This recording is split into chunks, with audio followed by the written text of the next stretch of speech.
Hi, everybody. Welcome to the show, The Legend of the Traveling TARDIS. And we're all here together.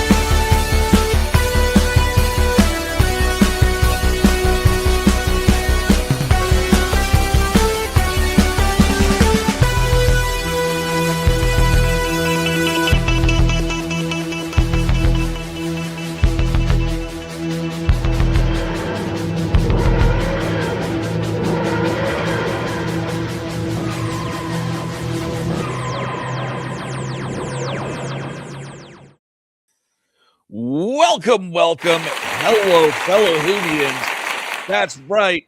It's 2026, everybody. Happy New Year. Woo! No more applause. So, how y'all doing today? There we go. There's the applause. All right, let's take this thing down. That's the background. I don't want to take that out. Where is that? There we go. Take that away. Hello. Welcome. I'm super excited to be here with you guys. First show of 2026. And it's going to be a banger. That's it. But we want to hear from you guys. So we're talking the future of Doctor Who. What are we going to see over the next year, 2 years, 5 years? Tell us what you think. What do you want to see? What do you think is going to happen over the next few years? And yeah, let's see who else we got here. Starting off from the bottom of the deep blue ocean, we've got Patrick Starr. Hi, I'm Patrick. Hi, Patrick. Where's Tom? No, this is Patrick. Oh, hey, Patrick, go over there for a second. Where? Over there. Underwear. Ah! Oh, hey, Tom. Hi. How's it going? Well, someone dragged me onto the show. Yay! Happy to have you here. We're always happy to have you here. It feels like I haven't seen you in ages. It's been a whole 48 hours. 48 hours, yeah. Give or take. I'm not Patrick. No. And of course, we've got our producer, our showrunner, our founder, the big guy himself. Patrick? Patrick, Mr. Christian Basil. No, I'm not Patrick. Shut up. I'm Patrick. Hello, ladies and gentlemen. Welcome to The Legend of the Traveling TARDIS. This is the first episode of the new year, so we're really excited about that. My hair is doing some weird stuff, so I have no idea what's going on. It is really just like I need to get a haircut. It's been a while. I work with another headset, and that's probably what's screwing up everything. So, ladies and gentlemen, welcome to The Legend of the Traveling TARDIS, and thank you for joining us in the new year. All 100,000 of you plus now. And yeah, thank you for just believing in us and taking that moment to hit the subscribe button and watching videos like this one and the shorts and the bits of the TARDIS and all of Simon Fisher Becker's video blogs and all the stuff that we've got out there. Thank you for joining us. And yeah, today is going to be an interesting episode because we are going to be looking at the future of Who, everything that's happened in the past year in 2025 with Russell T Davies leaving, Ncuti Gatwa leaving, the separation from Mouse Plus. This is going to be an interesting discussion where this series is going to go, if it's going to go anywhere. So yeah, let's see what you guys think about that. Yeah. But we do have some birthdays happening as well. So that's about the only news we've got. So let's bring in our news segment. Do we want to just call it birthdays, or do we want to do the news intro, Christian? Let's see what she's got. Let's see if she surprises us for the new year. All right. Boom. Oh, wait.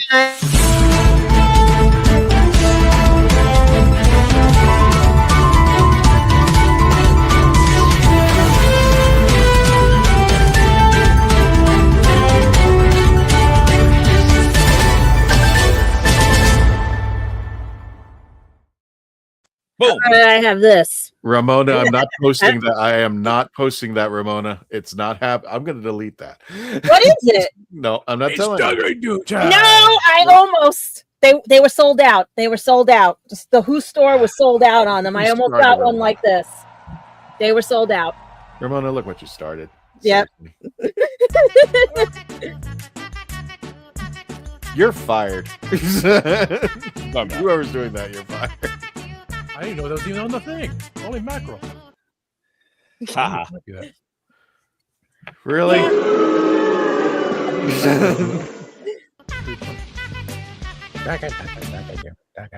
I'm going to delete that.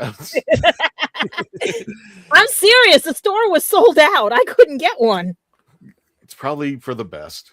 Nah, those are fun and everything. No. But yeah, there is no news and everything. Only rumors and stuff. But let's start with some happy birthdays, because some of our birthday wonderfuls are no longer with us as well. Especially our first one, because the Godfather, the dad, the patriarch of all Marvel Universe, and our favorite Stan Lee, he would have been, based on if you go with this year, 104 years old. But he really would have turned 103 on December 28, 1922. He was born. And I miss this guy because, like I said, I got to meet him at New York Comic-Con. He was eating and he spotted me and literally was like, oh, guess what? I know your grandfather, basically. So he went to school with some of my great uncles. He lived over here in the Bronx, not that far, on 74th and everything. Grew up just a normal kid that loved sci-fi and everything. And he's a godsend, too, for all dyslexics, because he made his comics also readable for anyone who had a hard time learning how to read, that had dyslexia, because he felt everyone should enjoy some fun. You know, everyone should use their imagination and go wild. And look what it created. Now, look, before we proceed, that is not Stan Lee. Yes, I was just going to tell them that. Stan Lee cosplayer. That would be Stan Lee. That would be completely awesome, but that is Dan Gruden, and he's uncanny, like the Uncanny X-Men. F Cancer, we lost him a couple years ago, so this is an honor tribute to both Stan Lee and Dan. Yeah, his actual cosplay page is called hey, he looks like Stan Lee, and he does. He's a spitting image of him. But this is one of my favorite pictures of him all time that I took, where he's surrounded by all the Marvel people, and he's got the TARDIS held up there. So rest in peace, both Stan Lee and Dan. Thank you.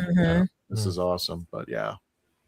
And our next lovely lady, she also shares a birthday with Stan on December 28, 1932, is our Nichelle Nichols. And you all know her as Lieutenant Uhura from Star Trek. But she also quests, how do I put it? It's the reason why we have that movie Hidden Figures, because she promoted a lot of people that were hidden in the science, and that they didn't think women would actually STEM research and everything. They didn't think girls needed to be smart, basically. So she said, and she, really nice lady, was happy with everything. She just tells everybody like it was during conventions and everything. Basically, just be you, be smart. Don't let anybody put you down or anything. Like, she wanted to see people succeed, but she really did not want the role in Star Trek. She didn't think it was going to work until Dr. Martin Luther King told her, you know, you're a figure for, you're a trailblazer. And look what she did. She fought for that rights to be in there. She fought for girls to learn math and sciences and everything. Real trailblazer. She would have been 93, 94 years old, depending on which year you want to look at and everything and stuff. It's amazing how Star Trek and all the members of the team on there, including Nichelle, had influenced people for years to come. I mean, I've always come across somebody, especially being here in Florida and being so close to NASA, you'll run into somebody who said that Star Trek was their influence. You've yet to meet somebody who said Doctor Who was an influence, but I'm not gonna. Well, Nichelle has been a big influence to people in life. But hey, if it wasn't for Sarah Jane, I couldn't prove my point for a 6th grade math class and science class, because that teacher was horrible for me. He kept failing me, even though I had higher grades than the boys. I need to hurry on this because Raj brought this person in here, and of course, Happy New Year, Candyman. Dick Van Dyke is 100 years old. And once I get a picture of him with the TARDIS when he turns 105, I'll be posting. Oh no, we're gonna find a way, because isn't he supposed to be at MegaCon or one of the conventions soon or anything? I know he's that would be great, but I know he's supposed to be at one convention, but I don't know. I think he's only doing 1 or 2 a year now, and everything. Hopefully, I totally get it. It's like, dude, I mean, like, but I keep on seeing, if I'm not mistaken, Dave, I keep seeing like articles about him. He wants to play Ebenezer Scrooge or something. Yes. Like that. Yeah. So yeah, happy. Well, he did come full circle in Mary Poppins. That's true. Happy birthday to both Nichelle and Stan Lee in heaven. So wherever, and I put this picture together. This is actually the last picture of Nichelle that I took with the traveling TARDIS. And that's the cutest picture. Everyone loves that one. Yeah, I actually had one beforehand where she didn't know what to do with the TARDIS, so she almost tried signing the TARDIS, and I had to stop with you and her. But then I brought the TARDIS back to this convention. I think this was like a 5 or 6 year difference. It was Florida SuperCon with the first one, but this one I think was MegaCon, and they brought the Star Trek set, and she stood there, and I brought the TARDIS back, and she remembered it, and she was like all happy to see it, and just like, oh, I remember this. I'm like, oh God, I love you. So. Nichelle, wherever you are, and Stan, wherever you are, I hope they're watching down on all of us. Yeah, watching their legacy grow. Oh yeah, never. I don't think their legacy will ever end. So who do we have next? We have now. I don't know how to pronounce his last name, but it's Michael Cudlitz. Yes, and everything. He turned 61, or depending on the year. This year he'll be 62, and everything. He was in Southland, The Walking Dead, Redstone. He's actually won a Critics' Choice Television Award for Best Supporting Actor in a Drama. He's married to Rachel. I can't do it. Cudlitz and everything, but he's best known for the winning series Band of Brothers. And right now, I'm just trying to see what he's doing lately, because a lot of the actors, everything's going into production after being on hiatus for a while and everything. Let's see. He was with the Band of Brothers, and then he did, of course, his nuclear. Superman and Lois. Nuclear stardom became The Walking Dead, and then he just did Lex Luthor with Superman and Lois, and that was the last thing I saw him in. I think he's on hiatus right now and everything, because a lot of the actors have started going on hiatus, and it may be because of certain alleged I've noticed with a lot of things, contract negotiations due to alleged AI and everything. So a lot of stars have been stopping production for a little bit just to renegotiate to make sure that their image is safe, allegedly, and everything. So I love this picture. That's what I was like going to say. I love this picture. This one, I was shocked that he even pulled it off, because it was just, there was a Negan in front of me who was going to get his picture, and somehow or another, the Negan let me step up and do it. No. Negan was behind me. I'm sorry. Negan was behind me. So I came with this idea with Michael to get a picture of him, and I said, this is the way it should have ended. And he agreed. I was like, okay. So there you go. Happy birthday, Michael Cudlitz. Long live. Who else has got a birthday? We missed a week, and we missed 1 week of a show, and look how many birthdays show up. Yeah, I know. Especially Lloyd Kaufman, the creator of Toxic Avenger and the screenwriter, producer, and everything. He turns 80 years old. He don't look it. He does not look it. Toxic Avenger looks like he's 80, but yeah, Toxic Avenger now. That's the old Toxie. He even did Poltergeist Night of the Chicken Dead. And then he did Tromeo and Juliet. What else he had? Toxic Avenger cartoon series. Return to Nukem High Volume 1. Really cool guy. He used to come to Comic-Con occasionally and stuff, but lately we haven't really been seeing him much and everything. I think he's staying local, but they were trying to get him again for the revival. I think there's another anniversary coming up for Toxic Avenger or one of the other shows. I'm looking into it right now and everything, but right now I'm looking to see if he has any other events coming up and everything, but doesn't look like it. He's just probably going to be at the next HorrorCon. He does have Human Hibachi 3, The Last Supper from 2025 as the last. He was Uncle Lloyd as the narrator. And he got an uncredited cameo in Superman 2025. That's not bad and everything and stuff. He's going. He's still going. Hope he's the next Van Dyke. Mark, if you want to come on in, please do so. But he just typed in. So, Candyman, if you want to come into the show, we got a lot to talk about here. But he says the real Band of Brothers was based at the same place where they filmed Doctor Who Demons, in place called Alborn. So there you go. Who else we got? We have Tim Matheson, who was in Virginia River, Animal House, Buried Alive, Heart of Dixie, Leave It to Beaver, and Sometimes They Come Back. His career, he started as a teenager, but he's also, if most people don't realize, was the original voice of Johnny Quest in the 1960s animated series, and he turned 78 years old. I'm just making sure on other things that he's got coming up, because he's also one of those that nonstop working. He's been on podcasts and everything. I'm just checking one spot because I think he had a movie coming up and everything. Nope, that's the last movie he did was The River. I know he had a TV series at one time. He's a Hugh Laurie effect too. He's like in every movie, but nobody recognizes right. him.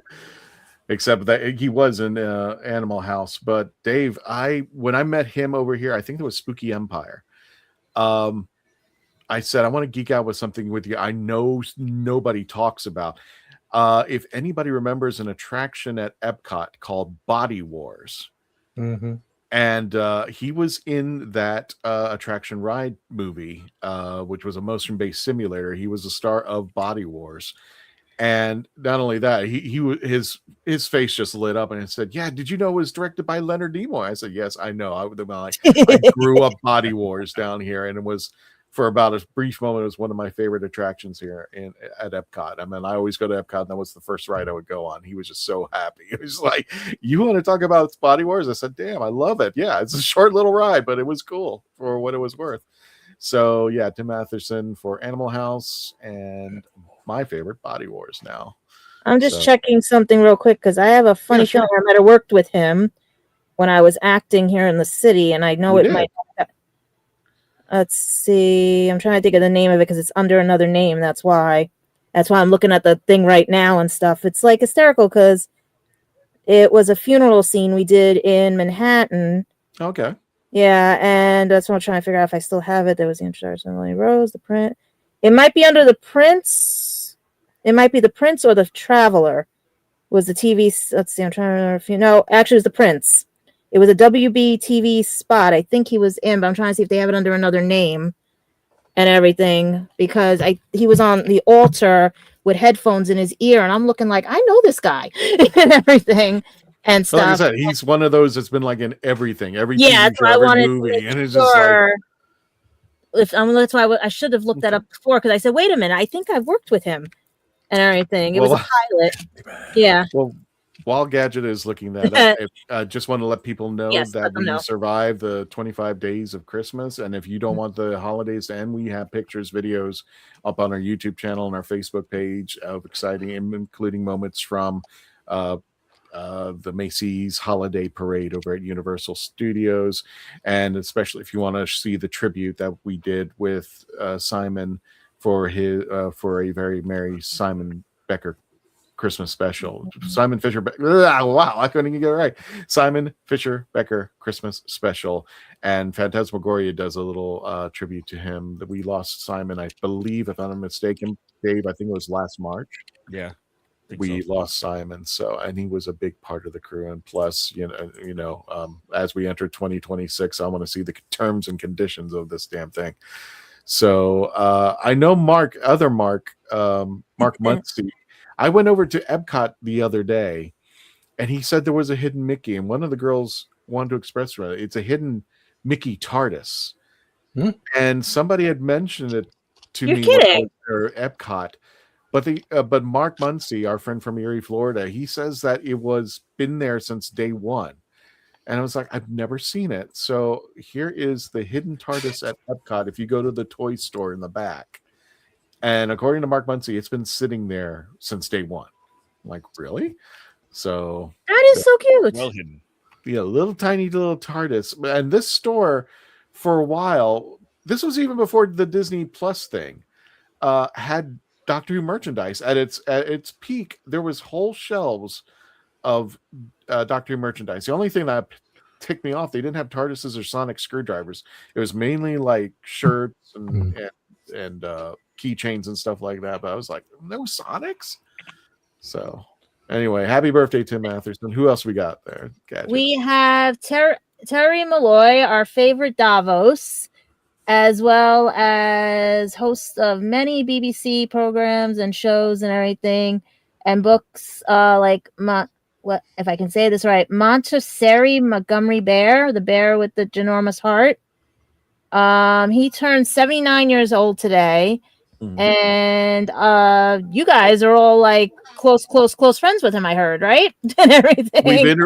And I think the first year, if I'm not mistaken, I don't know if Dave was on yet, but when we finally went from audio to visual episodes, I think Terry was one of the first people we interviewed. So yeah, and he's been in Florida beforehand. This is Terry just being evil out with the TARDIS. He insisted that he put the TARDIS on his head. So there you go. And Terry, if I'm not mistaken, Terry and I think Colin Baker did a Sherlock Holmes stage play just recently. If anybody wants to correct me on that, but I think they got together and they did Sherlock Holmes, where Colin was Sherlock Holmes and I believe Terry was Dr. Watson. They must have shelved this pilot because it literally cannot be found. There we go.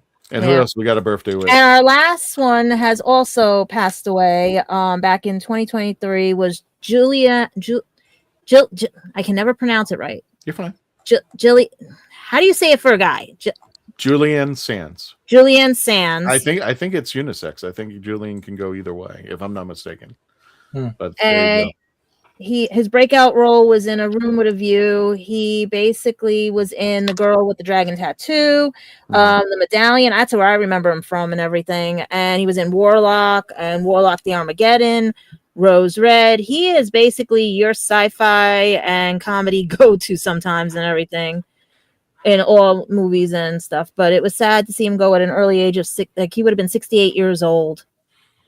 It's not just that he passed; it's the way he passed. He went on, Tom. He went on, he went in the mountains or something like that, and he disappeared for a while. Yeah, he went in the mountains and just disappeared, and then next thing you know, it was just like they're finding his body. I'm like, what?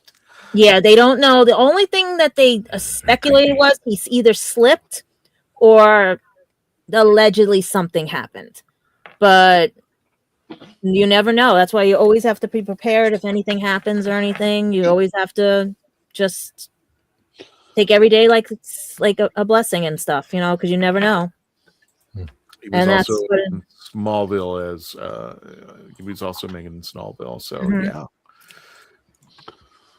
yeah, it's crazy. It's just too many. We lost too many good people and everything, but at the same time, the other people that are still around, start being kind, start letting your fans, don't be scared of your fans, because some people now are getting scared of their fans because of what other fans have done and everything and stuff. So it's a catch-22 plus this alleged AI thing and all this other stuff.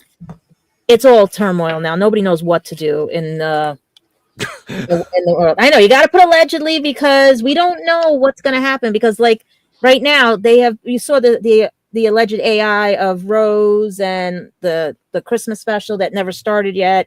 We don't know. There's all rumors going around. And now with this new program allegedly on what starts with a G and everything that's been altering things, don't take everything at face value. Please do your homework and research on even your stars, because the same thing, they could be alive and something could happen, and someone could say, oh, they have all the programming done, pictures and everything, and it turns out they're not.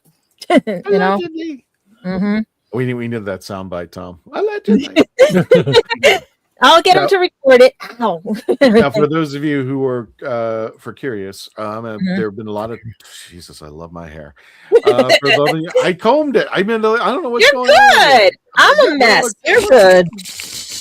Anyway, of course, anybody, any Whovian who's not been under any Whovian's not been under a rock We've seen a lot of changes in 2025. The departure of RTD from the position, or at least we think it is.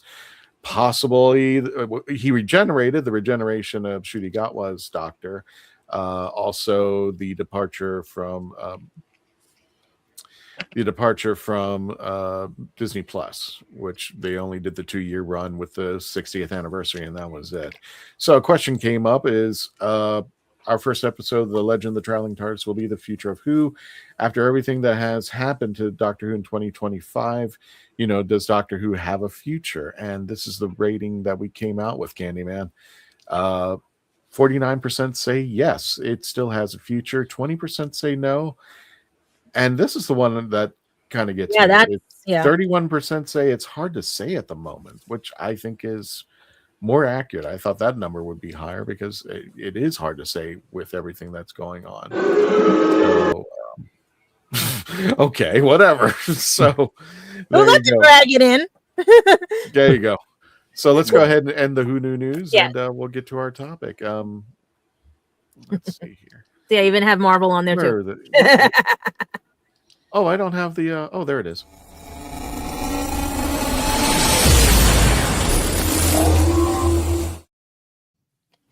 Yeah, it actually has Marvel on the tag.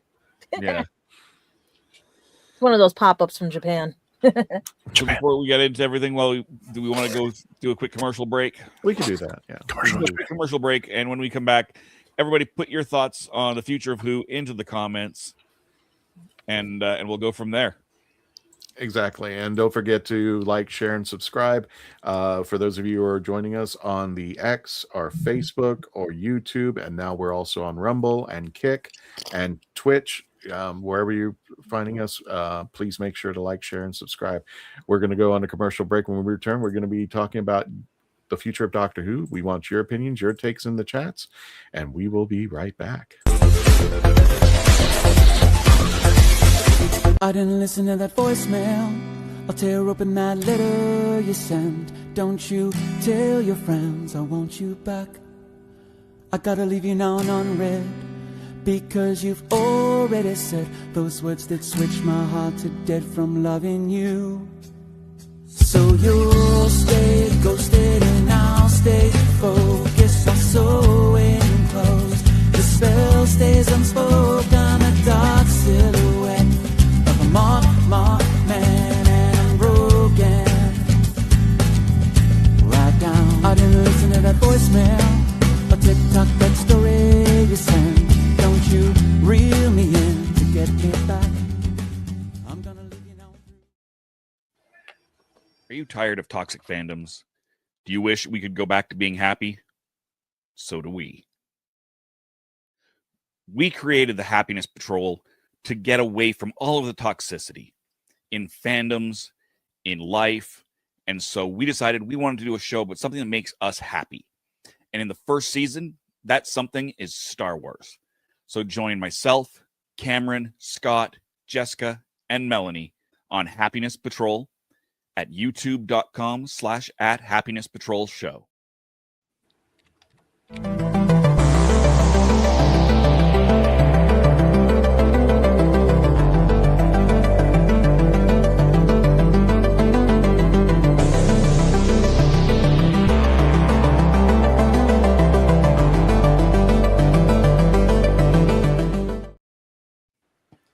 I'm author Mark Muncy. And I'm author Erica Lance. And this is Eerie Travels.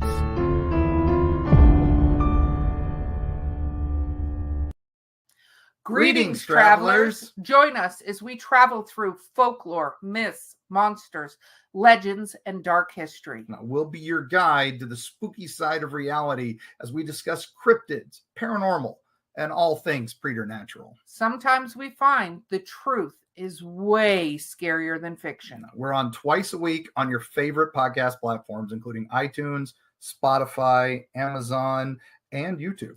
We have amazing guests from all of the areas of the strange and unusual, including witnesses, investigators, and more. Yeah, with Erica's curiosity and ridiculous array of pop culture and true crime knowledge. And Mark's decades of experience diving into folklore and the legends with the truth that's behind them. Yeah. So join us, travelers, as we take you to the edge of reality, and we'll see you on the other side.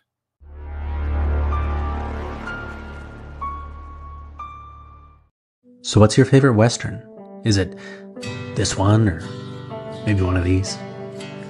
Is it a revisionist Western, an anti-Western, or maybe it's an all-time classic? Whether your favorite Western is in black and white, vibrant Technicolor, a spaghetti Western, a neo-Western, a comedy, or maybe it's only really Western in spirit. Whatever it is, this is the podcast dedicated to determining the top 100 Westerns of all time. Every second Monday on YouTube, Spotify, and Apple Podcasts. It's Horses on Film. Hello, I'm Nick Briggs, and you're listening to the Legend of the Traveling TARDIS. I say Traveling Time Lord. Do it again. Just do it again. Just for the Okay. just for the sake. Go ahead. Go ahead, Nick. Hello, I'm Nicholas Briggs, and this is the Legend of the Traveling TARDIS. Welcome back, everybody, to the Legend of the Traveling Time Lords. Wait, no, Traveling TARDIS.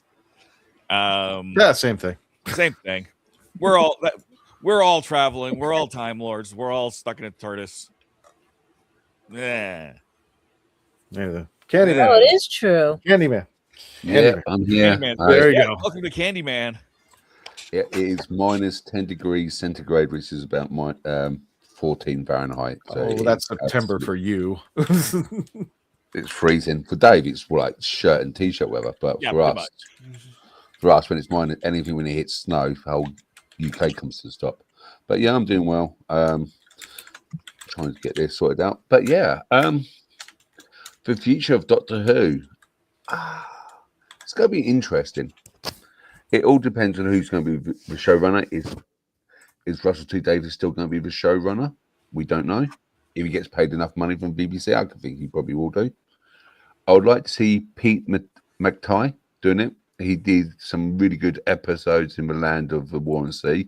He knows how to write drama, and he also does a lot of the stuff on the Doctor Who Blu-ray collection sets.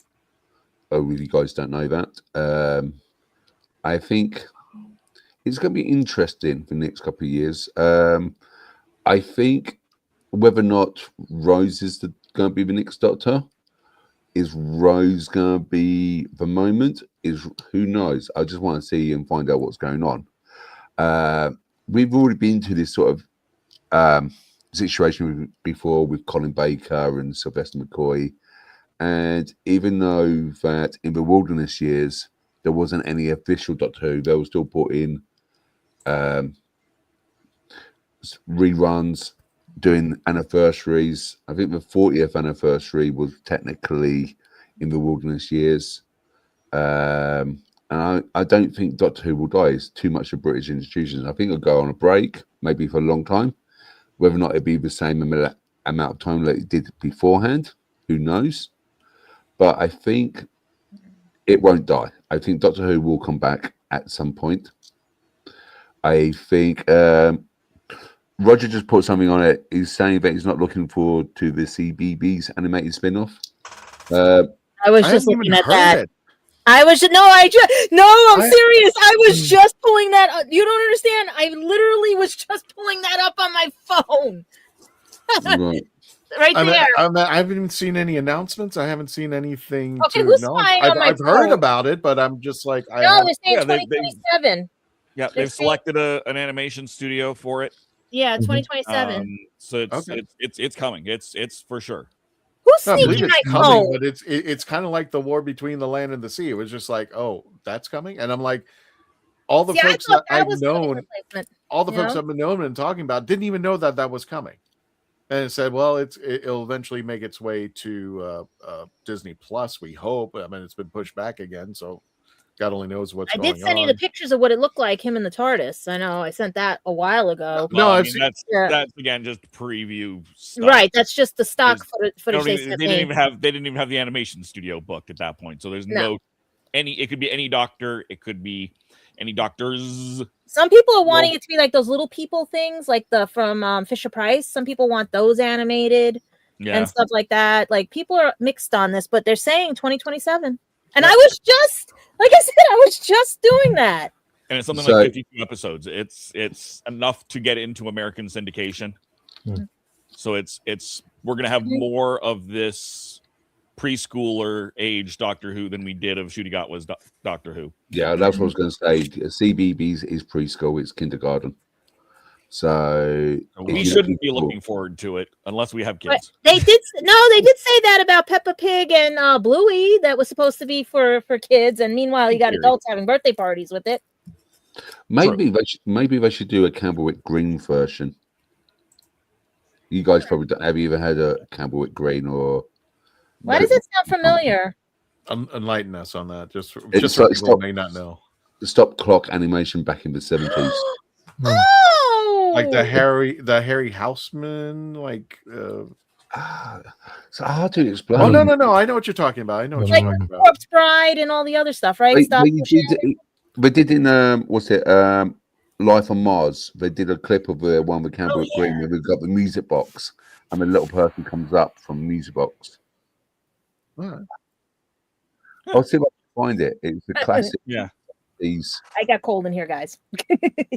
There's definitely going to be some kind of a North American analog to it, but that would be interesting for sure. Well, I guess the question is, Mark, did you say you don't think Billy? Well, let me ask around there.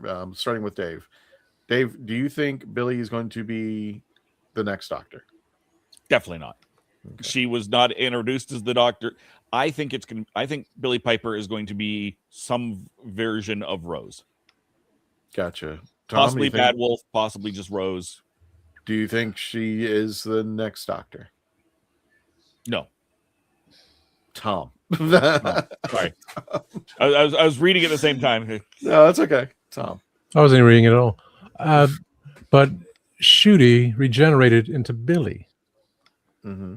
Billy, Rose looked into the TARDIS. The TARDIS looked back at her. So using the energy from the TARDIS into Ncuti's Doctor, this is what happened. So no matter what, she is essentially the next Doctor. And unless they go with the speculations of going back to Jodie's time and erasing things because people are so fickle about things. So it would be there by erasing some part of Jodie's time, probably the Timeless Child, the whole flux, and erasing Ncuti, so erasing all the Disney Plus situation to have from Jodie to a new Doctor. But I watched a video yesterday about when Chris was asked to come back for the 50th anniversary. I was like, oh yeah, I'll listen, very, very polite. Stephen was talking about very polite about everything, but he just in the back of his mind say, I don't think so. And it was the 11th hours when they said, let's bring in John Hurt. And he's like, everything changed. So all the numbers changed. Mm-hmm. So for them to not say the Doctor, it puts the whole, well, it's a bell. No, it's when she looks into the TARDIS and TARDIS looks back at her, Rose's energy went back, into Rose, back into the TARDIS. So she's in it. She is now part of being a Time Lord. It's just accept it. Whether it's going to be, like I said, the whole changing of history as that one story. It was a nice story. I liked the idea. We don't know. We'll never know. We shouldn't know. We can speculate all we want, have these ideas of this and that, but it's up to whoever is in charge to make it happen. Like watching Chibnall just completely destroying Gallifrey as we brought it back. So for the anniversary, it's like, oh, well, you know what? I'm going to destroy it again. Like there's nothing. I want to address this if you're done, Tom. Dress? What? The comment here from David. I would 110% turn it on for my toddler. It's meant for toddlers. There are dozens upon dozens upon dozens of television shows specifically designed for toddlers. There's an entire market for that. It doesn't have to be, everything doesn't have to be for you and me. Am I going to sit down and watch it? Probably. Yes. But yeah, just out of We'll curiosity. He won't admit he's a big kid. He won't admit it. Do I expect to like it and be all, oh my God, this is the best Doctor? No. Am I going to even watch it and go, this is going to be Doctor Who? No. I'm going to be watching it in the context of this is geared towards toddlers. And if it also is entertaining for adults, hey, cool. It's for fans who have kids specifically. And the jokes will go over the kids' heads to the adults. Hopefully. See, they also did on the cartoons as well on the 10th Doctor, which was the CBeebies, which is a children's BBC. So how we had it was CBeebies is preschool, CBeebies is children's, which is between like school ages to probably about 16. So I think they released about 3 cartoons. I think one of them was Doctor Who in Dreamland. I can't remember what the other one was called. Have you seen those cartoons? I need to bring in my Christmas presents because one of them somebody got me. My brother-in-law got me all of the Doctor Who animated, which includes Dreamland, which includes Scream and Shalka. Scream and Shalka, yeah, it's a 5 cartoon series, and I see where David's coming from on this because I could say a little bit of the argument that Sarah Jane Adventures was meant for. It was meant for a younger, like preteen audience, and I still watched it and enjoyed most of it. As far as, but I also see the skepticism of David and just like, okay, what are we doing this? Because when I grew up Doctor Who, I think I see his point just a little bit, because when I grew up Doctor Who, I always thought it was more of the cerebral thing, because when I grew up with it, I was a young kid. And Doctor Who I didn't think it was meant for me. I mean, it was really more cerebral. It was more intelligent. It wasn't just, we play for slapstick and I think it was a lot more. What's the word I'm looking for, Mark? You know what I'm saying? It wasn't kids who were just a little bit smarter. I'm not downing, kids, but I always thought it was a show that talked up to kids. Like, I'm going to make you smarter. It's just like, I'm going to say a word and you're going to look at it, And there's nothing saying this won't do that too. Just starting at a baseline of toddler rather than a baseline of young adult. Oh, this is interesting. What you go down a rabbit hole to find. But also, the other thing I want to address with Dave's comment is if you're trying to get new fans, just knock my earpiece out. If you're trying to get new fans, where's the best place to aim it for?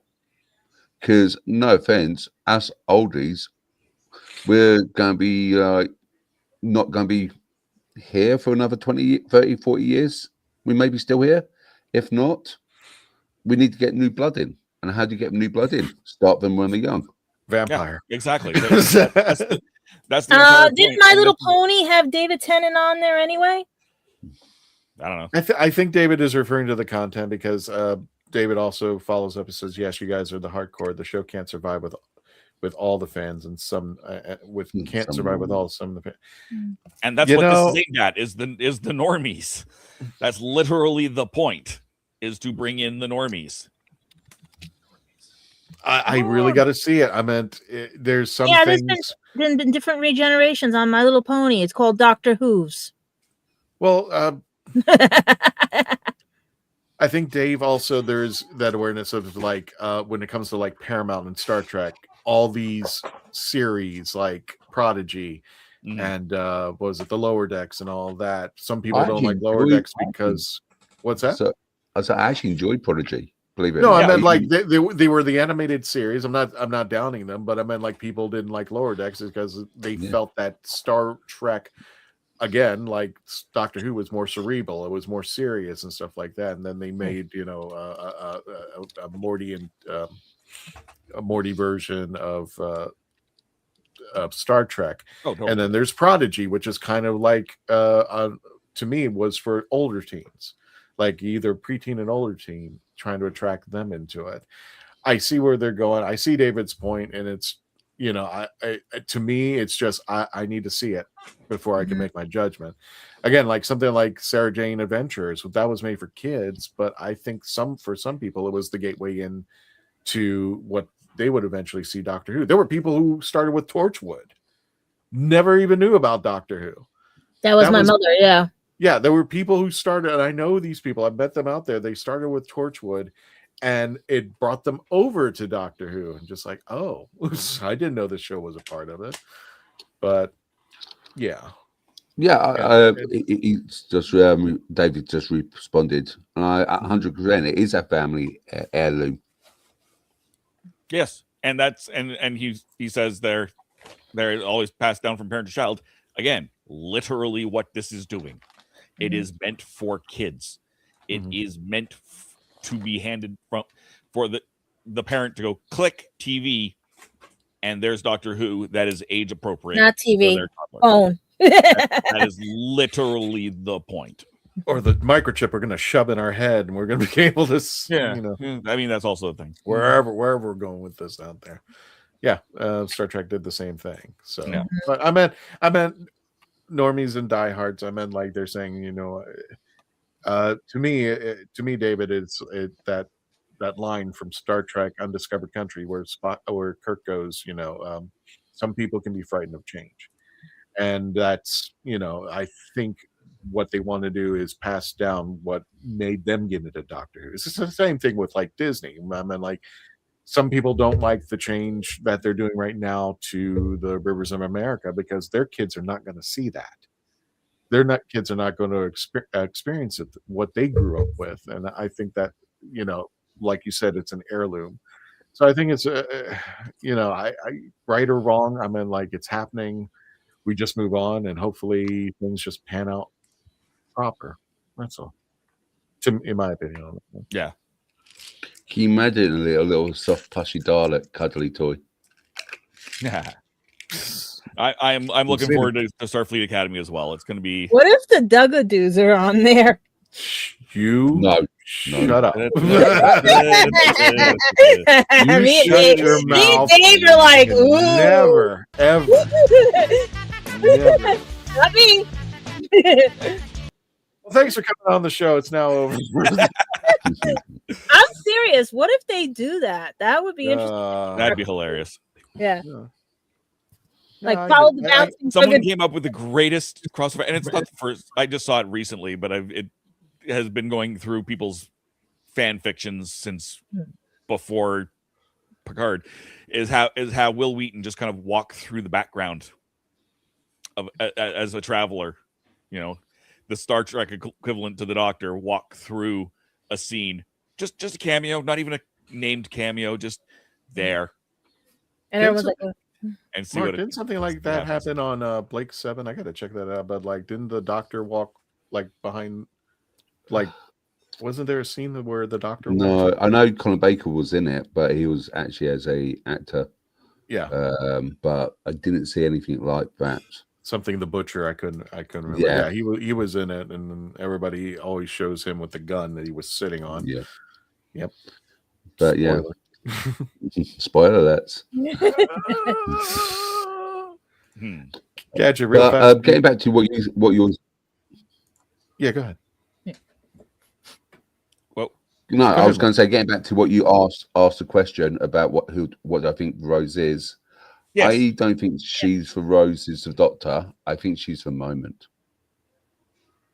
I think the moment or the heart of the TARDIS. You know, the TARDIS has a heart and a soul. Yeah. I think that the regeneration is part of the TARDIS. Because remember, if you look back at it, you got the flux, which changed the universe, but we also got Matt Smith blowing up the TARDIS, which also changed the timeline. So we don't know which timeline we're in anymore. You don't know which dimension. No. We could 'Cause be in remember, these. you also offshoot it by 1 so he can get Poppy back. So what if she's a different Rose? Poppies and roses. So I want to wait and see what Just on Tom's face. Poppies and roses. Poppies But, and yeah. roses.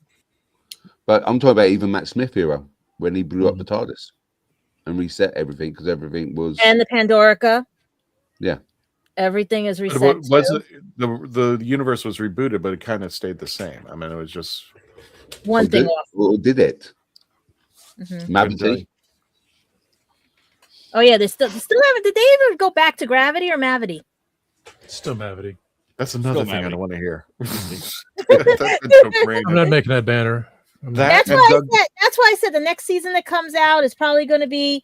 It was all a dream. Yes, it was please. all a dream. That and Bugaboo Almost can did. go into a black hole and never be seen again. He Take your Mavity. What was that, Kristen? What's that?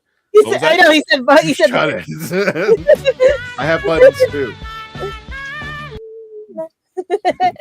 Read between the lines. What do What you if they think, actually Gadget? do a really long version for the show? Gadget, is Billy Piper the Doctor? Yes or no? Real quick. I don't think so. I think it's an offshoot. Like I said, he had to save Poppy, but he got a Rose instead. Because you don't know. Because she could be the moment, but we don't have John Hurt and anything to do the scene and everything and stuff because he called her Bad Wolf Girl. She's also tied to Wednesday, so she's not going to be doing a lot of, you know what I mean? That's why production is a little off right now. Plus she's got to dye her hair blonde back unless they put her wig like they did with Jodie and everything and stuff. But it's up to you guys because I still think it's alternate universes. All this, it's basically, I think the what is it? The Trickster or whatever, everybody, whoever is all in play right now. I think the game is still going on. I think it's still a game. I kind of hope it is still a game, quite frankly. That's why I said it's going to be the Christmas special. They do whatever they have to do, and then all of a sudden, Jodie wakes up.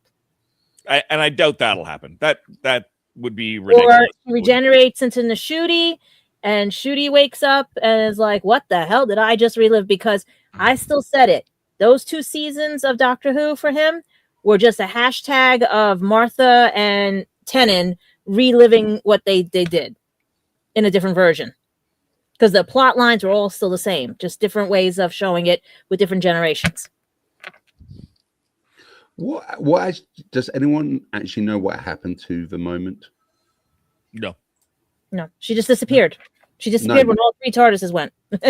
Right. No, she was the graphic user interface of the moment. Right. But the actual weapon, the moment. It's still buried on Gallifrey, so it might have got destroyed. No, it wasn't. Was it in Gallifrey? Was it in a barn? Did they take it with them? No, they didn't take it. Unless it's in the museum with the curator, which means Tennant went back and got it. Because he always pops up everywhere. Well, he did leave it in the barn, which is nice to have the ultimate weapon in the universe. I just left it in the barn on the way out. I'll go back in 100 years, 1,000 years, 2,000 years and get, because you got to remember, Capaldi's doctor's what, over 2 million years old? 4.5 billion, I think, if I'm not mistaken. Yeah, 4.5 billion. Jesus. So that's what I'm saying. And I always said the doctors were out of order whenever I would watch it because it didn't feel right. They didn't feel like it was in the right order.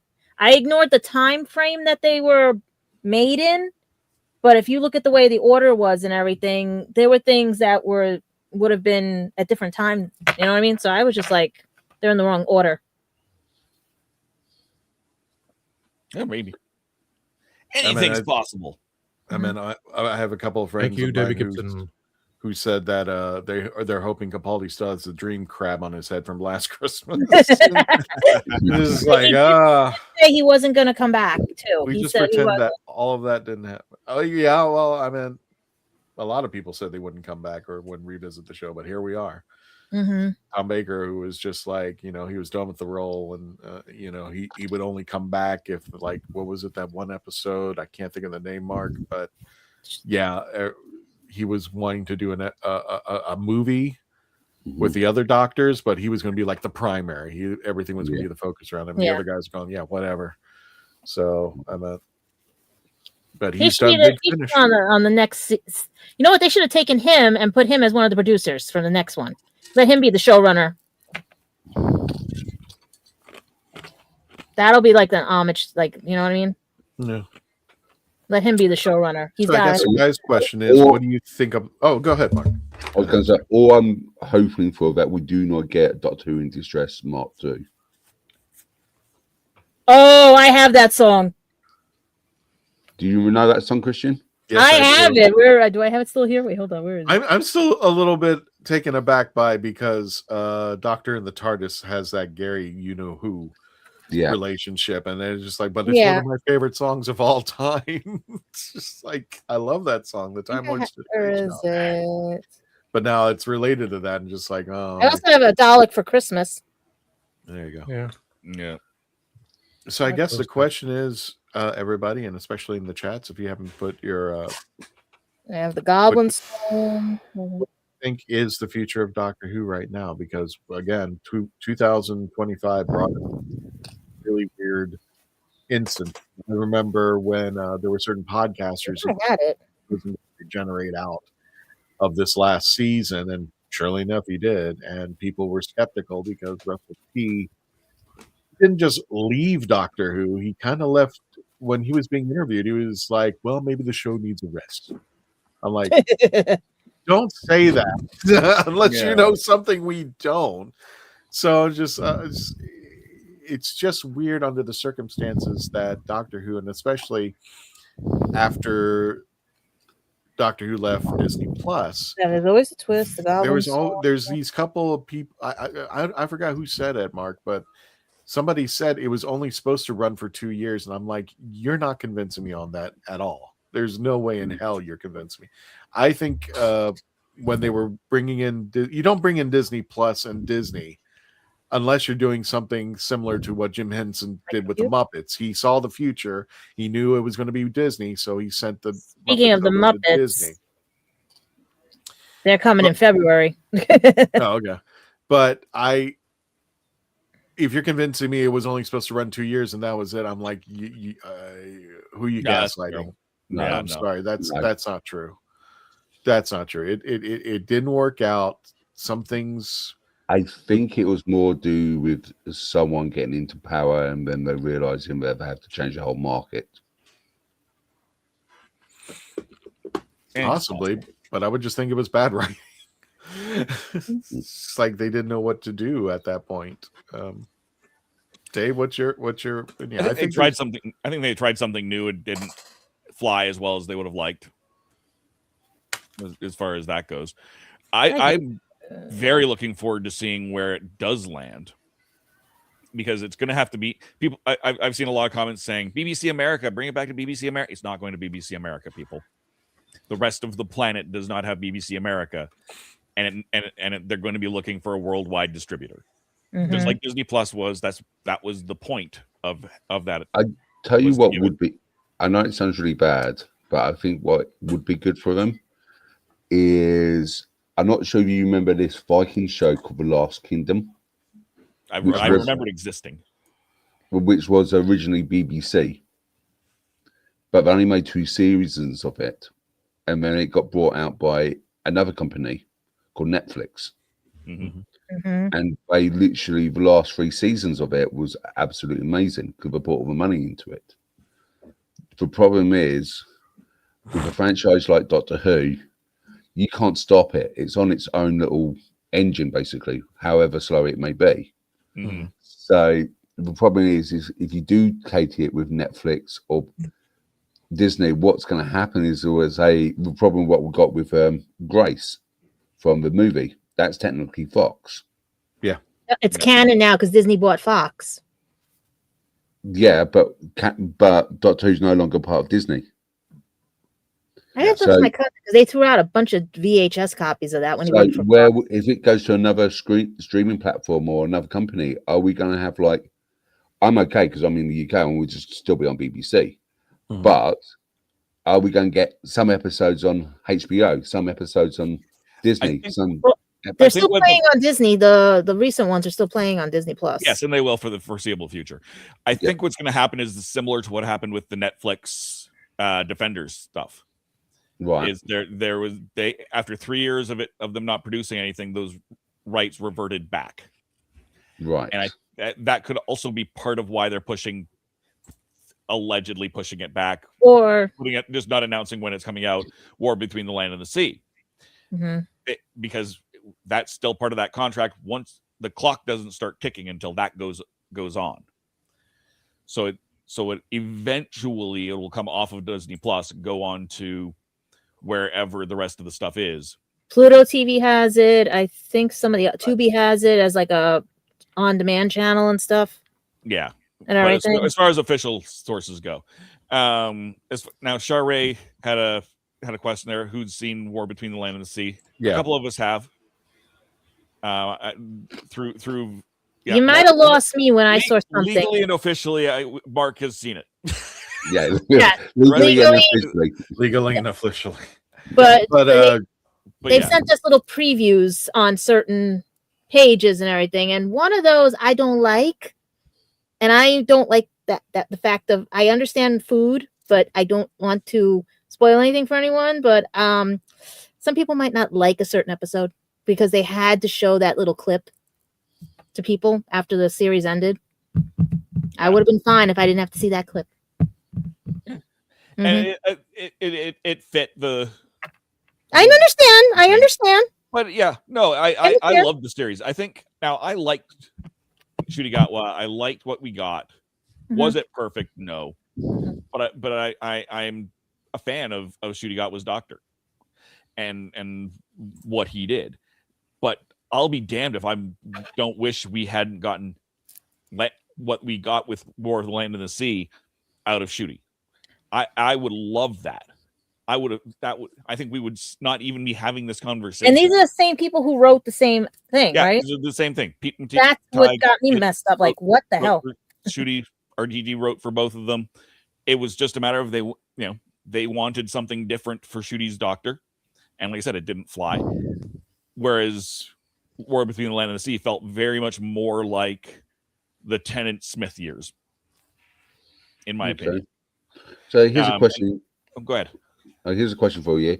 If you were the showrunner, what elements would you want in your Doctor Who? I think I liked the humor and the light tone of Ncuti, but obviously the more serious aspects of War Between the Land and the Sea were what brought it in. It was a more serious show, which I think is where that sweet spot is in the populace right now. So you think he thought that the other one wasn't meant for like a serious audience? He was just trying to poke fun at? No, it's totally meant for a serious audience. It was meant to have a lighter tone. It was meant to be a little more accessible to the younger crowd, which it was, and the stats showed that it did very well with those younger audiences, which is what the BBC and this was public knowledge. The BBC gave him a mandate of we want this young, they wanted to pull in Gen Z and Gen Alpha. Yeah, that was the BBC. That was corporate. That was Disney. That was BBC when they hired RTD. Gave him the mandate to bring in a show for those younger generations to try and bring in the new fans. But even I understand what you're saying there, Dave, but even my nephew who's been on this show a couple of times, who is Gen Alpha, didn't like it. And that's what I said. I'm not saying it succeeded. No. It did. I mean, the numbers show that it did fairly well in those demographics. Did it work entirely perfectly? No. I know I know there were people who saw those first few episodes and went, "Oh my god, this is amazing!" And I come from a family that's half teachers, and their students were all talking about Doctor Who. Yeah. Hmm. And it kind of just faded off. I also think they did themselves in with the time that they put it on too here in the States. Well, I mean, they prioritized the States for a lot. Yeah, but 3 o'clock in the morning or 1 o'clock in the streaming. It's whatever time you want. Mm-hmm. So, Tom, if you was a showrunner, what would you basically do? He would have the doctor sitting there. We only have a certain amount of time here. We'll get back to Tom. Yeah. What about you, Christian? What? Oh, Jesus. Where? God only knows. Oh, he's over here. More Dugadoo. I like some people have said some people have the feeling that they've left Doctor Who and they're not coming back, and it's just like it's disheveled now. It's not the same as it was beforehand. And I think one of the things I would get back to is that I kind of feel that I want to get back to the Russell T of 2005, if that makes absolute sense. Not the Russell T of 2025. I don't want to talk down to kids. I want them to be leveled up like I was feeling when I started watching Doctor Who. I think it's more, I found it more, it wasn't consumable, if that makes sense. I just could not consume what was going on. There were sometimes, I'm at the first episode, the 60th, when I started to shut down because when I saw Rose and Donna take task on the 14th Doctor, I literally shouted at them. I was like, you girls have no idea. And Donna, you know better than to yell at this guy. And it just kept going worse and worse and worse the more that they moved. And I feel like it was a vanity project. Then RTD, you were actually doing this for fans. You can bring in some items that are progressive, like you did with Captain Jack Harkness, which was wonderful. It turned out great. And you can do this without people feeling like utter crap. I would constrain. I don't know when this happened. This has happened with a lot of genres, like Star Trek and Star Wars, where if people are feeling, I never understood the idea of a talent going after the fans. I'm like, even if the fans didn't like what you were doing, the first time when I heard Jodie do the mean tweets, I'm like, I know that was a cool thing and it was a thing of its time, but it's just like, why are you doing this? I thought you were better than this, Jodie. Why are you going down to the level of the people who you are antagonizing, becoming the thing that you are trying to antagonize? And the same thing with Ncuti when he was telling people to touch grass, or Millie who told people, just shut up and watch it. I'm just like, no, you don't tell me what to do. So I would clamp down on the talent and say, listen, talk to these people, get them involved, become salespeople. If they don't like what they see, don't go over there and push them out the door. Try to tell them, hey, we're doing something a little different, and we invite you to come in and want you to try something. It was just weird to see Ncuti in an interview said Doctor Who's for everybody, but then in the next breath go, okay, here are the people that it's not for. So that's got to stop. As a showrunner, I would tell the talent, you know what, talk to these people. Go on the convention circuit. I would take them out like they did with Capaldi and with Peter Capaldi. I would take them out and let people get to know them. Especially Chris Chibnall. One of my biggest things was that when conventions started to slow down, when things started to slow down with Doctor Who, send Jodie out on a tour. Let people get to know her. Let people get to respect her. And maybe, people who are skeptical, the ones that are sitting on the razor's edge going like, I don't know about the first female Doctor, or I don't know about this Jodie character. Let her personality shine. Let them get to ask questions to her. And maybe they'll turn around and go, you know what, let's give it a shot. I don't know where this idea of attacking fans ever came. This is going across all genres. It's going across Star Trek. It's going across Star Wars, where the talent is just going after the fans. I'm like, fans are going to do what fans do. You guys are portraits on a. I'm gonna give you a heads up on that because I deal with the talent down in the conventions and stuff. There is a difference. They're not trained. They don't train them in candor. They don't train them in. Well, that's what I'm saying. They don't train the new generation. The older generation was trained on how to deal with public relations, and I sit there every time looking at some of these actors and everything, and I love some of them to death, especially in the anime world. But some of them have an attitude of like nose up in the air. I'm not dealing with the public. Just let the handlers handle it. And I'm very upset with some of them because you can see the difference from 20 years ago versus today of some of these people thinking that they don't realize the fans are the reasons we are here. That's why we're at 104, 105 because of the fans. We don't dumb them down. We don't treat them like they're nobodies or anything. We try to give you the best information we can, and we bring you in on the journey. These people here today are not trained in public relations. They don't have a PR person on their team. It's just a handler and then someone that says they're too overwhelmed. And then they got these nasty handlers because I had 2 versions of it at Anime NYC. And especially, I'll give you a good one. Zeno's handler, beautiful as anything and all that stuff and everything. He plays Hawks. He does everything and stuff. Alejandro's handler, I couldn't even deal with it. And everything. They don't know public relations. And I am literally sitting here going like somebody, because that's how they let certain fans get away with things and other fans not get away with things and stuff, especially the stalking fans. That's another thing I think they're also worried about. They're not trained in how to deal with a stalking fan.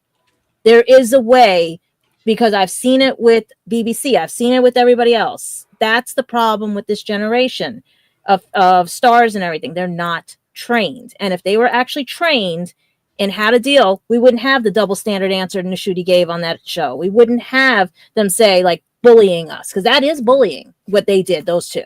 That's why I'm not happy with. And I've been friends long with Ncuti because of another person that I've been friends with and everything in the industry. And I was very upset when I heard that, because that was not like him prior to Doctor Who. He was very open, very whatever and stuff. And I don't know if it's the show pushing him to do that or if it was something, but nobody is trained in public relations. I don't think you need even training. I think you just need to. Why are common you doing sense. this? Exactly, common sense. It's just if you lost certain fans, let them go. Yeah, let them walk out the door. Let them be. Let them go on. You are worried about. You are more concerned about the fans who are sticking around, the diehards like us, right? Who are going to stick around no matter what. Some of us are hyper like me. Some of them are like quiet as a mouse. Some pass out. I mean, when what was his name at New York Comic Con that was on Torchwood? Yanto.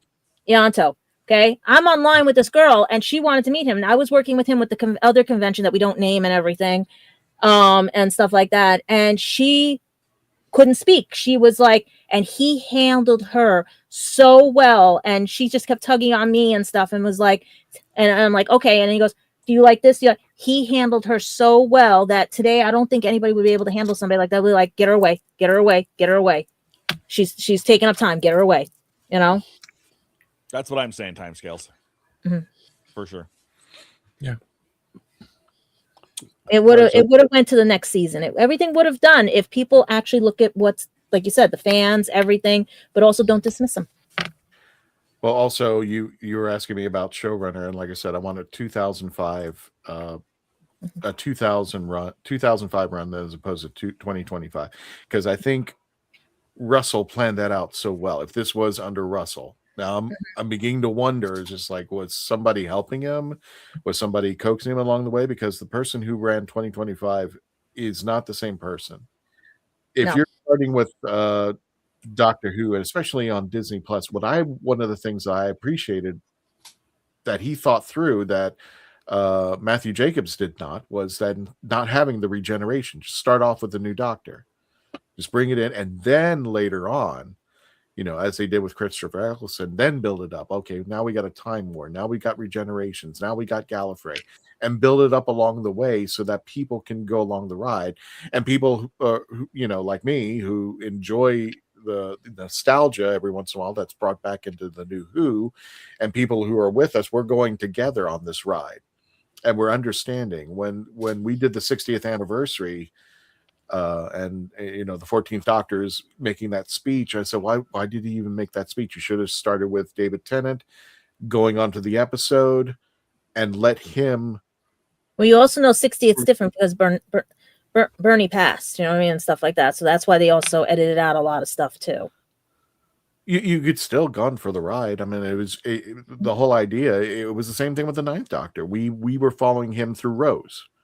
That's how we got to know the 9th Doctor, because we were seeing through the eyes of Rose, and then all of a sudden we started picking up on the 9th Doctor. When it came to 14, he had a whole speech at the very beginning of what was going on. This is no speeches. You knew better back in 2005. Why are you doing this now? And especially if you're bringing a completely new audience, then let them ride up together with the classic people, with the people who started back in 1963, with people who started in 1970. So you're saying it could be allegedly PC'd? That's why they did it? I'm saying that I think this is not an easy job. One thing I will give credit for Russell T Davies and everybody else, being a showrunner for something that has practically generations and trying to bridge it with one story that everybody can work on. That's a tough, you know, I will sit back and say, guys, you know, but the Russell T back in 2005, where was he for 2025? I'm where still were all thinking the great stories? Where was all the build up, you know? And you can stop with this story arc. Stop with the by generation and all this nonsense. Stop with the timeless children. Just go back to just, you know, being it simple and easy. And then every once in a while you can get a little complicated with the fun, but I'm gonna just, you know, get to the point where we're having now 2 Ronnies. Pun intended, Mark. So I'm just like, and then you got like, and they should have went to, then if they were doing that, they should have went to those little half-hour episodes they used to have in the beginning. Then I mean, you had people trying to swallow the timeless children pill. Now you threw in by generation. I'm like, well, okay, we're done. And I do know people who left are like, no. You know what? I got confused on that one. I was like, what? and a lot of the critics were going like, okay, the planet's in trouble. What's the 14th Doctor doing these days? You know, why can't he help his other self? Negotiating contracts. He's retired and he's with the nobles. That's fine, but I'm like, the Ether's about to close, so he's just doing F all while he's sitting there having lunch. I mean, like, there's so many. It's not the cerebral anymore. It's just, you know, how wacky can we be? And Mark, I think you can agree with me too. It's like the introduction of Omega, the introduction of the Ronnie. I mean, like, I feel like it was just name dropping. And for whose sake? It's not for people who are being reintroduced to the show. Hi, Kenzo. Hey, Kenzo. It's. Yeah, no, I perfectly agree what you were saying there. I think this is where the problem lies, is that, like, if it's built for, like what Dave said, for a different generation, but yet they're still dropping in hints and doing stuff which is set back in the 70s, which the new generation wouldn't even know about. Right. Same thing with Sutek, same thing with Omega, same thing with Irani. So what are they trying to do? Are they trying to bring back the old fans, or are they just trying to concentrate on the new fans? And this is one of the hardest jobs they've got at the moment, because they don't know who they're looking for. Because at one moment, Dave said, like you said, Dave, they're trying to concentrate on the new generation. Hey, Ropa. But the end, they're chucking characters like Virani, Sutek, and Omega. They're trying to bring that generation to the classics. That's also why we've got the 90-minute edits that we've got going on. Yeah, a brand new young person does not want to watch 10 parts of a black and white war games. No, I perfectly agree with you there. Right. It's all part of the same thing. Some of it's successful, some of it's not. Some of it will never people will never appreciate everything. We know that. There are people out there who are professional haters who are looking for something to, they make money off of outrage, and well, we got we're not that political protesters. Yeah, we're not that here. We're we want to bring things up rather than tear it down, and that's why I love our people here. I was going to say I perfectly agree with some of what you're saying, Christian. I just think whoever writes Doctor Who needs to know what they're writing. I think if I was a showrunner, I think I would probably put a lot more, run it a bit more. I know it sounds bad, but Stranger Things has done really well. Yeah, and it captured out a lot of audience, including my little niece, my nephew. They're loving it. The ending is another ending, right? What are they doing different to what Doctor Who should be doing? Because their format is very, very 80s, very, very much cliffhanger at the last episode of each episode, which we don't get. Could we do an episodic period? I think I would go back to the old style of leaving a cliffhanger on every episode. So you want to know what I was saying. They want go to the 5 the part instead of they should have made Ncuti's episodes the part series, especially with Disney. And to a certain extent, they did. We had a very strong story arc going through these things with the Pantheon. I think they had it planned for 3 seasons, not 2, which was a mistake. Which is why I think they also changed Sutek and Sue, because I think it was going to be Susan early on. Yeah. But also with a show like Stranger Things, one of the things I think it's its biggest strength was that it stayed in the 80s. And not only that, it played along with the 80s. The 80s became its own character. And you could see little trinkets and things on it was based in the story of the Montauk Project, which out here on Long Island, but I mean, actual the music games that we're playing. I mean, like it became its own character for the series. Yes. And when you do something like that, especially getting Purple Rain, because you got people who grew up 80s and they're like pointing out stuff. In the meantime, they're on this ride with a new generation of kids that are learning about the 80s through the eyes of these kids and how things were different. And D&D was the bonding for all, for the kids. Just explain to me about Stranger Things real quick off topic. How old were they? They were graduating high school in 89, or was it something else? No, I don't know. I gave up. I don't know. No, because I remember I grew up we all grew up in the 80s, but I also grew up, I don't know if I was the same age as the one that played the younger sister, or we know Billy Bob. Because I'm like, the way I saw the 80s, like to me, I think these were like my older cousins that were running around like that. That's what I'm saying. Like these were my older cousins. I was more like the little girl who got taken and everything, I think when it stuck to what was good at was like you could tell the showrunners were big fans of the. It's the same thing with Cobra Kai. It really stuck with what was going on. It didn't flash out too much. I mean, they brought all the characters back in for pretty much, even apart from Hilary Swank. We don't talk about her anyway. They brought it all back in, so you had that nostalgia base with the folks who were going like, oh, there's this guy from the second movie. There's this guy. There's Johnny. There's Silver. They started bringing things back in, but you could do that with a new generation and reintroduce them to these characters while people are having their little nostalgia fun and going like, oh, Silver's back. Yeah, they're going to do this. And when it came to the final ending of the whole series, I'm like, damn, I went on a ride for something that was my childhood, but there are people who are much younger than me watching the series. So I'm like, oh, we had they enjoyed something brand new and they had a relationship because of the new generation that was being played out in there. So that's what I would want as a showrunner. I want kids to feel how I felt when I was growing up Doctor Who. Not Dave, that they had black and white screens and and all that stuff, but the color I had that I could.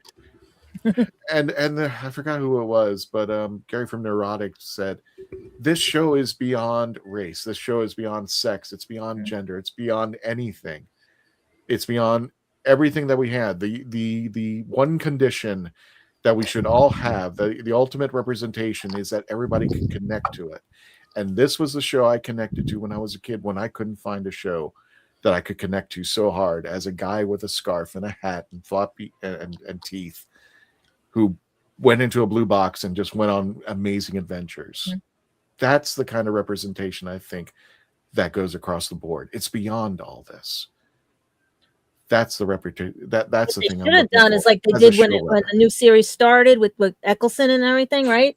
Mm-hmm. I found out it was back on because I'm coming home from waitressing job at midnight. I turned the TV on because I didn't have cable at the time, and I'm like, why does this sound familiar? At the end, I hear the theme, and I'm like, then they go to the Who Confidential, and I'm like, they brought the series back. So I made sure to schedule my shift so that I was like ready to watch it on WLIW again and everything, so I could see the new season. And that's what we don't have it going on to public stations. You know, granted they're destroying public stations, but that's the way they should have introduced more people to it. Not only streaming, but get it onto public television. Well, we're coming to a hard end, and guys, I mean, we can keep this conversation going, maybe part 2 and 3, but just real fast, I want to let people know about upcoming conventions. Of course, we can actually lock in now and say that we will be at Central Florida Comic-Con, in a week, 2 weekends from now.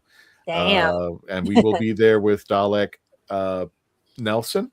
So we will be with one of the Daleks of Florida. If you want to check it out, it's at the RP Funding Center in Lakeland, Florida. Don't get your tickets now. We can also confirm that we will be at Space Coast Comic-Con June 20th through the 21st. You can scan that barcode. We may be there with Dalek Cow, still working the bugs out on that one, but Space Coast Comic-Con will definitely be there. And of course, we will be with all the Daleks at Ancient City Con September 25th through the 27th at the World Golf Village Renaissance Resort. So we've already locked in 3 conventions out there. And of course, we want to thank we want to thank everybody for giving us this magical number. Again, thank you. What's the title again? It's silver button. I think it's silver.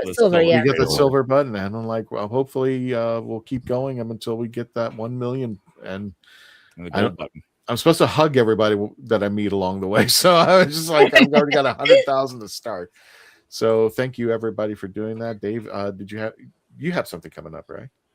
I don't have anything specific as far as appearances go.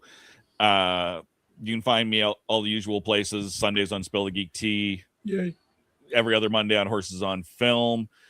Tuesdays right here on The Legend of the Traveling TARDIS.